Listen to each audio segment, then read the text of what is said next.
Este audio corresponde a la clase número 4 de la Escuela de Teología de la Iglesia Misión Buenas Nuevas, Chile, por el pastor Juan Kim, digitalizada y corregida para el libro de clases de la Escuela Teológica. Lee a continuación Evangelista Christopher Muñoz. En esta mañana vamos a compartir la palabra de Dios.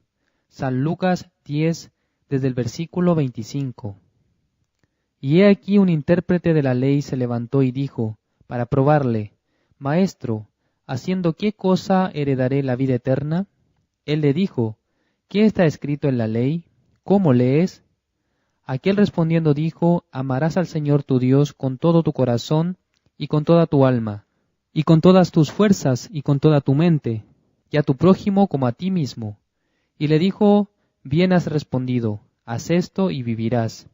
Pero él, queriendo justificarse a sí mismo, dijo a Jesús, ¿y quién es mi prójimo?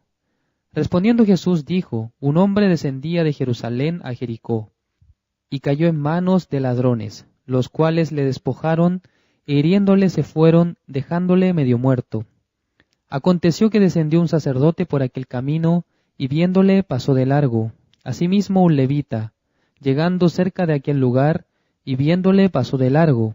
Pero un samaritano que iba de camino vino cerca de él, y viéndole fue movido a misericordia. Y acercándose vendó sus heridas, echándoles aceite y vino, y poniéndole en su cabalgadura, lo llevó al mesón y cuidó de él. Otro día al partir, sacó 2 denarios, y los dio al mesonero, y le dijo, Cuídamele, y todo lo que gastes de más, yo te lo pagaré cuando regrese. ¿Quién, pues, de estos 3 te parece que fue el prójimo del que cayó en manos de los ladrones? Él dijo, el que usó de misericordia con él. Entonces Jesús le dijo, ve y haz tú lo mismo. Hemos leído hasta el versículo 37. Dios nos dio la ley a través de Moisés, y en aquel entonces, como 1500 años antes de Cristo, los hombres no tenían estatutos establecidos para cumplirlos. Pero después de rescatar a todos los israelitas de Egipto, Dios los llevó al monte Sinaí, y luego llamó a Moisés para que le preguntara a los israelitas, «Yo voy a darles mandamientos, y ellos, ¿podrán cumplirlos?» En aquel entonces Moisés descendió del monte y se acercó a los israelitas, y les dijo, «Dios va a darles mandamientos, ¿ustedes van a cumplirlos?» En ese momento ellos ni siquiera preguntaron ¿qué tipo de mandamiento les daría? Solamente respondieron que sí podrían hacerlo. Y eso fue lo que Moisés dijo a Jehová en el monte Sinaí. Por eso Dios le indicó detalladamente los mandamientos a Moisés, y él escribió todo lo que Dios había dicho, y luego descendió otra vez. Posteriormente llamó a los israelitas, leyó y luego roció con la sangre de oveja. Esto es para hacer un contrato entre el pueblo de Israel y Dios, ya que el significado de la sangre es que si el pueblo no cumplía los mandamientos, debía morir. Luego de eso, Moisés subió otra vez, pero durante 40 días no descendía, y los israelitas pensaban que ya Moisés habría muerto en el monte Sinaí. Por eso, al bajar Moisés del monte con las 2 tablas de la ley, se encontró con que ellos habían hecho gran maldad, al ver que Moisés no regresaba en el tiempo señalado. Ellos deseaban instaurar un líder y un Dios. Por eso establecieron a Aarón, que era el hermano mayor de Moisés, y luego juntaron todo el oro del pueblo e hicieron un becerro de oro. Así empezaron a adorar a un ídolo. Desde aquel tiempo Moisés reconocía el corazón de desobedecer. Entonces al verlos, tiró las tablas de la ley y éstas se rompieron. Es decir, el día que descendía con los 10 mandamientos, los israelitas ya los habían desobedecido. Moisés se enojó contra el pueblo de Israel y contra Aarón, su hermano mayor, y luego preguntó, ¿quién es de Dios? Los que están de parte de Dios salgan adelante. Entonces todos los hombres se estaban condenando, ya que sentían que habían hecho gran maldad contra Jehová y pensaron, ¿cómo nosotros podemos decir que somos de Dios? Es absurdo. Por eso no podían presentarse delante de Dios ni de Moisés. Pero la tribu de Leví, desde Aarón hasta el último de sus descendientes, salieron y dijeron: aunque nosotros hemos transgredido la ley, nosotros somos de Dios. Por esa causa todos los levitas podían transformarse en siervos de Dios, porque ellos consagraron sus vidas a Él. Posteriormente, los que fueron llamados como de Dios, Moisés les ordenó que sacaran sus espadas para matar a los otros. Imagínense, el momento cuando entraron los levitas, los israelitas no huyeron, sino que murieron todos aquellos cuya conciencia les indicaba que no eran de Dios. El día que descendieron los 10 mandamientos, murieron un número de 3,000 personas. Después de eso, Moisés se enojó y empezó a orar al Señor, pidiendo perdón. En aquel entonces Dios no podía perdonarlos por medio de la oración de Moisés, porque desde ese momento Dios estaba explicando claramente. Dios quería perdonar los pecados de los pecadores, pero había requisitos. Número 1. Tenía que establecerse el tabernáculo de reunión, porque sin eso no había lugar donde limpiar el pecado de los hombres. Por esa razón, Dios mandó los 10 mandamientos y a Moisés que hiciera el tabernáculo de reunión, para limpiar el pecado de Israel. Por eso en el libro de Levítico capítulo 4 aparece la manera en que el pueblo podía limpiar los pecados que cometían. En el capítulo 16 aparece cómo limpiaban sus pecados una vez al año. Por lo tanto, hay una regla perfecta para limpiar los pecados. Además, otro objetivo para construir el tabernáculo de reunión era que Dios quería morar dentro del campamento de Israel.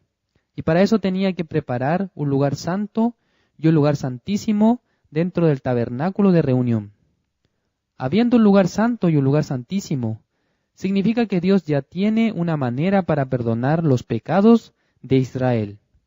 Esto sucedía al traer un sacrificio, al ver la sangre con que se pinta los cuernos del altar del holocausto y la que es salpicada en el propiciatorio, que es la tapa del arca del pacto de Jehová. En aquel entonces Dios perdona al pueblo. Es lo mismo que sucedió el día de Pascua, cuando todos los israelitas salieron de Egipto el día 14 de enero. Dios quería castigar a todos los egipcios, desde el rey Faraón hasta la última persona que tenía hijos. Por eso iba a quitarle la vida de los primogénitos. Sin embargo, Él les había dado el secreto de la salvación al pueblo a través de Moisés. El Señor había dicho que enviaría a su ángel el 14 de enero.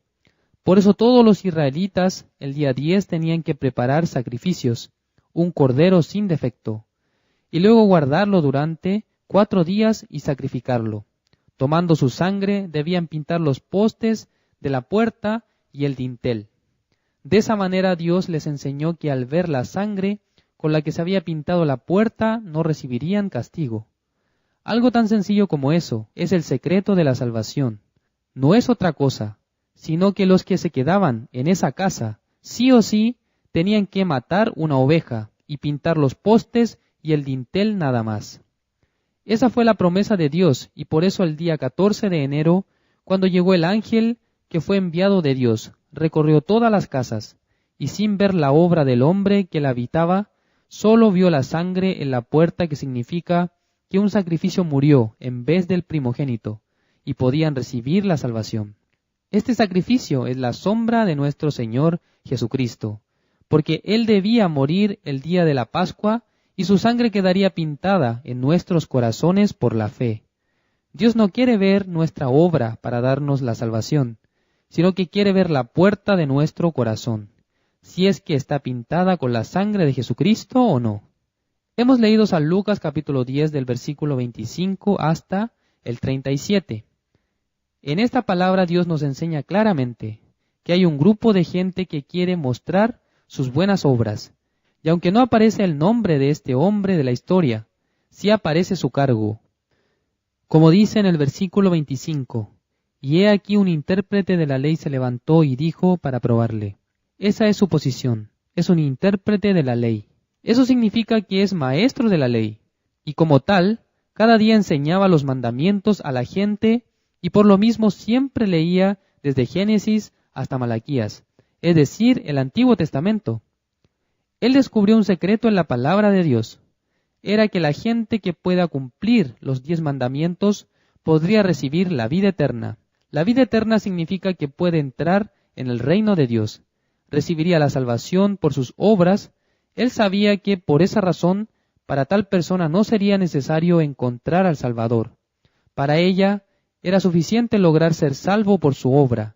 Además, siendo maestro de la ley, él creía que podía lograrlo. Es por eso que le preguntó a Jesucristo. En la palabra aparece la frase para probarlo. Es decir, él quería confirmar si Jesucristo sabía o no cómo recibir la vida eterna. Pero, obviamente Jesucristo conoce cuáles son las maneras en que un pecador pueda recibir la salvación, ya fuese cumpliendo los mandamientos o recibiendo el perdón de los pecados. Una persona que ha quebrantado la ley y recibió sentencia a muerte, ¿cómo puede hacer buenas obras?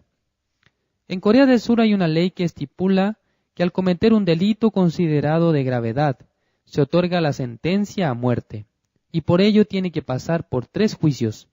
Pasando el primero, segundo y tercer juicio, al ser juzgado por tercera vez, ante la ley este hombre ya está muerto, solamente falta su ejecución.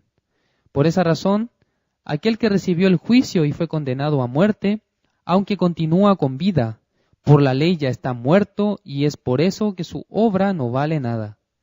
Puede decir que desea donar su hígado, pulmón, ojo o sangre, y la gente puede sentir que ese hombre se está sacrificando, ya que está donando sus órganos, y desean que se realice indulto sobre su sentencia a muerte, para que pueda vivir como un prisionero cualquiera por unos 20 años más y para que conserve su vida. Pero por la ley no hay opción. El único con la capacidad para hacerlo es el presidente, quien ejerciendo su autoridad le dé el perdón. Así también, nuestro Señor Jesucristo es el único con esa capacidad, pues vino con un propósito, salvarnos de nuestros pecados. El Salvador no quiere ver las obras de los pecadores, porque en Adán todos los hombres del mundo fueron sentenciados a muerte. Sin embargo, muchas personas siguen pensando que tienen la posibilidad de recuperar su vida para recibir la salvación. Eso es una equivocación, ya que Dios le había dicho a Adán que no debía comer del fruto de la ciencia del bien y el mal, y que el día que comiera de él ciertamente moriría. Por eso, aquel día murió. Pero no solamente Adán lo hizo, sino también todos los hombres del mundo con él murieron. Esa es la explicación de Dios. Aun siendo pecador, siendo sentenciado a muerte, el hombre no reconoce su sentencia. Por eso, antes de creer en Dios, tiene que descubrir esta realidad. Cada persona del mundo ya fue sentenciada a muerte en Adán. Busquemos en la Biblia, 1 Corintios capítulo 15, desde el versículo 22. Dice así: porque así como en Adán todos mueren, también en Cristo todos serán vivificados. Según la palabra de Dios, en Adán todos mueren. Esa es la explicación de nuestro Dios para cada uno de nosotros. Por ello, en el libro de Romanos capítulo 5, versículo 12, por tanto, como el pecado entró en el mundo por un hombre, y por el pecado la muerte. Se habla de la muerte, de que entró el pecado y la muerte. Cuando escuchamos sobre enfermedades como el SIDA o el cáncer, la gente tiene miedo porque la consecuencia de esas enfermedades es la muerte. En cambio, si es algo como una gripe, no es así, ya que nadie piensa que si tiene gripe se va a morir. Nadie llora por eso, porque tiene la certeza de que se curará dentro de una semana. Entonces, ¿cuál es el problema de nuestra vida? Dios dice que en Adán todos mueren, por lo que cada hombre en la tierra debe reconocer y confesar de esta manera: sí, Señor, acepto ser sentenciado a muerte por usted, porque soy digno de ello, y debo recibir el castigo eterno, pero por favor, tenga misericordia de mí. Esa es la forma en que todos deberían admitir su verdadera forma, pero el intérprete de la ley nunca se había presentado ante el juicio de Dios. Desde niño hasta el día en que llegó ante Jesucristo, este hombre nunca había descubierto su identidad. Esa sentencia a muerte por causa del pecado de Adán, no por su obra. Cuando uno nace, ya tiene pecado.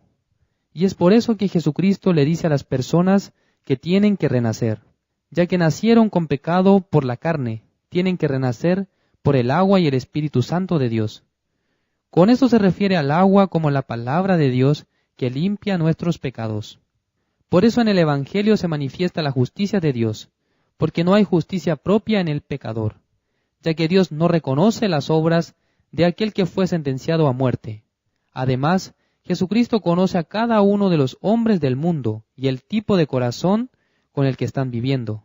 Por ejemplo, en San Marcos capítulo 2, se habla acerca de un hombre que siendo paralítico fue llevado por 4 amigos delante de Jesús. Ellos no podían entrar en la casa porque habían muchas personas. Por eso, subieron al techo y sacándolo, bajaron a su amigo paralítico con una soga. Jesucristo al mirar a ese hombre paralítico le dijo, «Hijo, tus pecados te son perdonados». Y en ese mismo momento surgió una gran cavilación por parte de los que allí estaban. Porque mucha gente llegó a escuchar la predicación de Jesucristo, y de repente oír lo que él dijo, se enojaron, porque ellos pensaban que el perdón de pecados solamente pertenecía a Dios. Ciertamente, Dios tiene ese derecho y se lo entregó a su Hijo amado. Por eso Jesucristo puede hablar acerca del perdón y decir, «Hijo, tus pecados te son perdonados». Entonces cuando el Señor dice, «Tus pecados te son perdonados», el paralítico recibe perdón de sus pecados. Para Jesucristo es fácil perdonar, pero leyendo la Biblia vemos que no lo hacía con cualquier persona. Había 2 tipos de mensajes que Jesucristo daba a las personas. A unos les decía, «Hijo, tus pecados te son perdonados», para entregarles salvación. Pero a otros les pedía que cumpliera los mandamientos y de esa manera recibirían la vida eterna. La razón por la que Jesucristo estaba hablando 2 cosas diferentes depende del corazón de cada uno. Es decir, que Dios conoce nuestro corazón. Por ejemplo, en San Lucas capítulo 10 podemos estudiar el corazón de este hombre, un intérprete de la ley. Él preguntaba, ¿haciendo qué cosa heredaré la vida eterna? Por eso Jesucristo le respondió en el versículo 26, ¿qué está escrito en la ley? ¿Cómo lees? Hizo 2 preguntas. Primera, ¿qué está escrito en la ley? En la ley está escrito que la gente tiene que cumplir los mandamientos para recibir la vida eterna. Sin embargo, ¿quién puede cumplir eso? Ahí yace el problema. En el libro de Romanos capítulo 3 versículo 20 dice, ya que por las obras de la ley ningún ser humano será justificado delante de él. Eso quiere decir que ningún ser humano recibirá la vida eterna por sus obras. Segunda, ¿cómo lees? Refiriéndose a su propio entendimiento. El intérprete de la ley no respondió a esta segunda pregunta. Tal vez él intentaba cumplir los mandamientos. No matarás, no adulterarás, no hurtarás, no mentirás, no tendrás codicia, etc. Pero Jesucristo les decía, ustedes piensan que cometer homicidio es matar a la gente, y es cierto, eso es homicidio. Pero yo les digo que desde el momento en que tienen rabia u odio en su corazón, ya han asesinado y son culpables. Deben ir al infierno. Muchos creen que pueden guardar el no adulterar, pero Jesús dijo que cuando surge el deseo de fornicar y adulterar en su corazón, ya se es considerado adúltero. De igual forma pasa con la codicia. El mandamiento dice, no codiciarás, y piensan que no deben tener codicia, pero lamentablemente la codicia funciona en el corazón del ser humano. Nace el deseo de tener dinero, una casa, una pareja y también un auto, y al ver la comida, también tienen codicia para comerla. Entonces, ¿cómo lees? Significa, ¿qué entiendes de esto? Jesús estaba preguntando si es que podía cumplir los mandamientos. Entonces el intérprete de la ley tenía que responder, Señor, yo durante 10 años, 20 años, estaba esforzándome para cumplir los mandamientos, pero nunca pude hacerlo. Soy pecador. Tenga misericordia de mí, tenga compasión de mí. Si hubiese confesado su corazón de esa manera, desistiendo de hacer su obra, Jesucristo lo hubiera salvado. En el versículo 27 podemos ver la verdadera respuesta de ese intérprete de la ley. Dice, aquí él respondiendo dijo, amarás al Señor tu Dios con todo tu corazón, y con toda tu alma, y con todas tus fuerzas, y con toda tu mente, y a tu prójimo como a ti mismo. Con eso respondió la primera pregunta correctamente, pero no la segunda. Él aún pensaba que podía. Por eso Jesucristo le dice en el versículo 28, bien has respondido, haz esto y vivirás. Eso quería decir que si él pudiese cumplir con todo eso, recibirá la vida eterna. La conversación terminó ahí. Jesucristo tiene derecho para perdonar los pecados, para que los hombres reciban la vida eterna, para lo que hay dos opciones. La primera es por la propia obra, cumpliendo por completo la ley. Así se puede recibir la salvación y la vida eterna. Por otro lado, la segunda opción es reconocer que no se pueden cumplir los mandamientos y por eso es necesario recibir el perdón eterno de Dios por medio de Jesucristo, quien dice, Hijo, tus pecados te son perdonados. Jesucristo nunca había dicho a los pecadores que tenían que guardar los mandamientos ni cumplirlos para recibir la vida eterna, ya que los que incumplieron ya sabían que estaban yendo al infierno, siendo condenados por la ley, sino que directamente les salvó. Les dijo, tus pecados te son perdonados. Es decir que este hombre, el intérprete de la ley, no tiene nada que ver con Jesucristo. Por eso él decía en el versículo 29, pero él queriendo justificarse a sí mismo, dijo a Jesús, ¿y quién es mi prójimo? Justificarse significa que él quería mostrar su buena obra, su justicia delante de Jesucristo, ya que no sabía quién es su prójimo verdaderamente. Aun siendo intérprete de la ley, él amaba, ayunaba, enseñaba que se tiene que amar a tales personas. Pero Jesucristo no estaba refiriéndose al prójimo como huérfano, viuda o los que no tienen nada. Ese no era el punto de Jesús. Como una manera totalmente diferente de responder, él utilizó una parábola que decía, había un hombre que descendía de Jerusalén a Jericó, y cuando iba de camino se encontró con ladrones, que le golpearon y le quitaron todo lo que tenía para luego dejarlo medio muerto. Este hombre, medio muerto, era una persona miserable, era la representación del intérprete de la ley, y según la vista de Jesucristo era así, como un medio muerto, pero éste nunca había descubierto su posición real, sino que quería tomar la posición de buen samaritano. Quiere cambiar de posiciones ignorando que debía estar en la posición de un medio muerto que espera la salvación. Ese es el corazón de Satanás. Él no era así desde el principio, ya que Dios creó solamente el mundo de los ángeles, pero un día en el corazón de Lucero, el jefe de los ángeles, surgió el deseo de poner su trono al lado del trono de Dios. Quería ser igual a Dios, quería ser como Dios.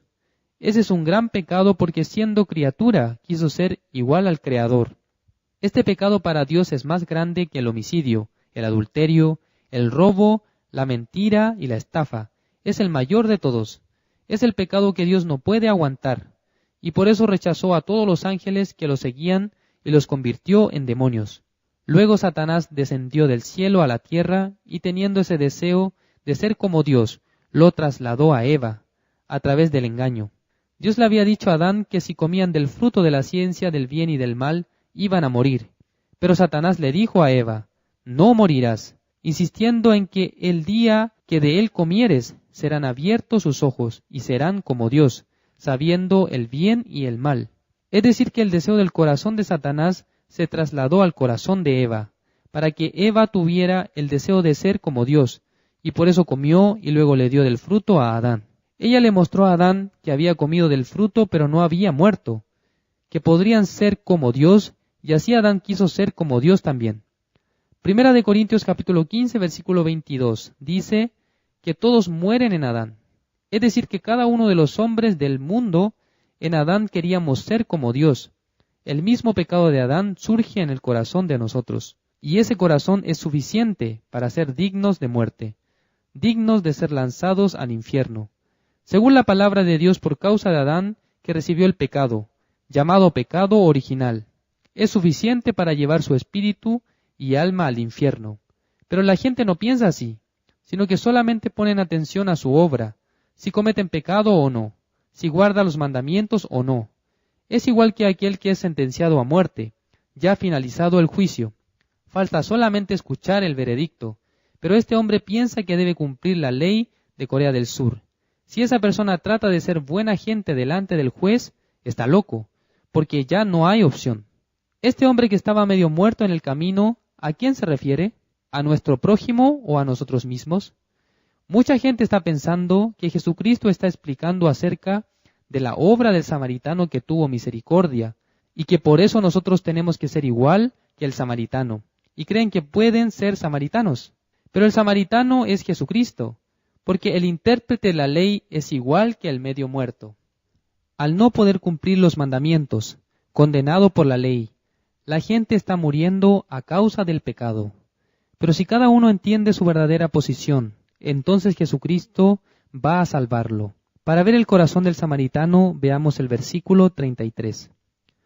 Pero un samaritano que iba de camino vino cerca de él, y viéndole, fue movido a misericordia. Eso es ser misericordioso. ¿Quién es realmente misericordioso? ¿Nosotros? No. El único misericordioso es nuestro Señor Jesucristo. Él mismo está presentando su posición. Yo soy el Salvador. Tengo misericordia, gracia, y quiero usarla en ustedes. Ayer compartimos cómo Jesucristo decía: yo no vine al mundo para llamar a los justos, sino a los pecadores al arrepentimiento. Jesucristo quiere misericordia, no sacrificios, porque el sacrificio viene de la obra del ser humano y a Dios no le gusta, porque ésta no sirve para recibir la salvación. Tampoco alcanza para recibir la vida eterna, porque Jesucristo dice que tiene que aprender lo que significa: yo quiero misericordia, quiero entregarles mi misericordia. Eso es lo que tienen que aprender los que creen en Él. Jesucristo realmente desea entregarme misericordia. Pero entre los tres personajes, el sacerdote, el levita y el hombre asaltado por los ladrones, ¿quién podía recibir la misericordia del buen samaritano? Solamente el que estaba medio muerto. El sacerdote o el levita no podían recibirla, porque ellos iban por su propio camino. Por eso no se encuentran. Ellos vivían bien, quieren guardar los mandamientos, la ley, quieren servir a Dios con todo su corazón, con toda su alma, con todas sus fuerzas, y ya que andan bien, Jesucristo no podía salvarlos. Pero este hombre medio muerto representa al intérprete de la ley. Hay dos posiciones que pueden tomar los que están buscando a Dios: la posición del samaritano o la posición del medio muerto. Si toman la posición del samaritano, entonces quieren ser salvadores, quieren tener misericordia hacia otro, quieren amar a otro, pero su espíritu es como el de un hombre medio muerto. En la Biblia dice que el samaritano se acercó y echó aceite y vino en las heridas del medio muerto. El vino se refiere a la sangre de Jesucristo, y el aceite es un símbolo del Espíritu Santo de Dios. Cuando alguien recibe el perdón de los pecados por la sangre de Jesucristo, Dios le da el Espíritu Santo, y luego lo lleva con su cabalgadura al mesón. Eso es símbolo de la iglesia, donde se guarda la gente que está herida, donde se tienen que curar y recibir los cuidados para su enfermedad. Este hombre estaba muy herido, y por eso dice que en aquella noche el samaritano lo cuidó, y al siguiente día sacó 2 denarios que entregó en manos del mesonero, para que le cuidara, y que le pagaría todo lo que gaste de más a su regreso. Nuestro Señor Jesucristo ahora está en el cielo, pero Él nos dio la promesa de que va a regresar a la iglesia, a Jerusalén, a los que lo esperan sin pecado. Así dice en Hebreos capítulo 9, versículo 27 y 28. Y de la manera que está establecido para los hombres que mueran una sola vez, y después de esto el juicio. Así también Cristo fue ofrecido una sola vez para llevar los pecados de muchos, y aparecerá por segunda vez, sin relación con el pecado, para salvar a los que le esperan. Dice que es decisión de Dios la muerte de cada uno. Pero Jesucristo aparecerá por segunda vez a los que le esperan sin pecado. Por esa razón el último versículo dice: Él dijo que el que usó de misericordia con él era el prójimo. Entonces, ¿quién es el prójimo del medio muerto entre los tres? ¿El sacerdote, el levita o el samaritano? ¿Quién es el prójimo del samaritano? Ya antes preguntamos quién es el prójimo del medio muerto. ¿Quién es el prójimo del medio muerto? Es únicamente el samaritano. Pero el prójimo del samaritano no solamente es el medio muerto, sino también el sacerdote y el levita. Sin embargo, Solamente el medio muerto recibió la misericordia del samaritano, es decir, que Jesucristo es el Salvador de todos los hombres del mundo, pero Él salva a los pecadores. ¿Para qué? Para que reciban la salvación, para que sean justos y santos por la gracia de nuestro Señor Jesucristo. La clase número 4 termina aquí. Nos encontramos en la siguiente clase. La Escuela de Teología de la Misión Buenas Nuevas de Chile les espera para que se inscriban y aprendan más acerca de la Palabra de Dios. Contáctenos al número +56 9 88 33 54 56 con el pastor Juan Kim.